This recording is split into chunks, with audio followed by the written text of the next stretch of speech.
Ат тұяғының дүбірінен делебес қозатын қазақ бәйге десе елең ете қалатыны бар. Арғымақ жарысы анау айтқандай атқа құмарларды ғана емес, кез келген қандасымызды бейжай қалдырмайтыны белгілі. Әсіресе бәйгеге тұлпарын баптап қосқан сәтте жайбырақат отыра алмасы анық.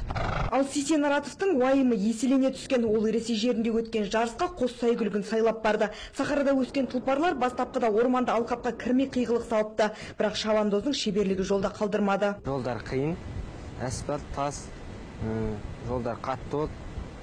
Атымен жақсы шауып келді.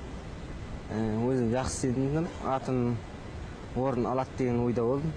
Үміт ақталды. Алтынғалидың астына мінген ойлы есімді тұлпары 80 шақырымдық додада мәре сызығын бірінші болып кесті. Тайталасып келе жатқан Кабардин тұқымдас жылқы екінші болса, онымен құйрық түстесіп қазақтың қасқатайы жетті. Аламанға бұл екі сәйгүлікті де Сейсен Аратов жаратып қосқан болатын. Сонда ағылшынның сұлу сәйгүлігімен келіп, тұрпат тұрықсыздау адай жылқыларын есекке теңегендердің аузына құм құйылды дейді ол.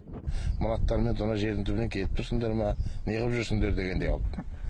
Сондай әңгімелер болған, бірақ енді ол аттың өзі 30 километрді айтып көрсетті ғой. Түгел капельде тұрып қалды ғой жаңа ағылшын аттар.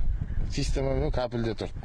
Дистанциондық классикалық жарыстың бәйгеден айырмашылығы көп. Мұнда аттар анағұрлым ұзаққа шабады, өзен, көл, орман мен шөлді кесіп өтеді. Бұл тұлпардың төзімділігі сыналатын сайыс. Ағылшын, араб, басқа жылқының тұқымдары да қосылып жатыр ғой.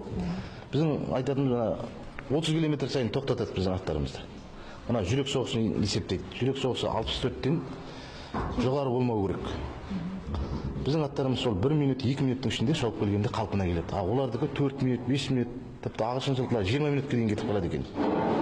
Біз содан да күтіп тұрмыз. Сонымен Ресейдің 15 жылдан бері өз елінен шығармай отырған достастық кубогын қазаққа адай жылқылар алып берді. Олар Маңғыстауда да марапатсыз қалған жоқ. Облыс әкімі Ойлының қожайынына темір тұлпар мінгізсе, өзге жүйріктердің халықаралық жарыстарға қатысуына кедергі болмайтын төлқұжатын тапсырды. Енді бұл арғымақтар төрткүл дүниені төзімділігімен таңғалдырмақ. Сандуғаш Шотанова, Виктор Турнаев, Астана арнасы, Маңғыстаудан.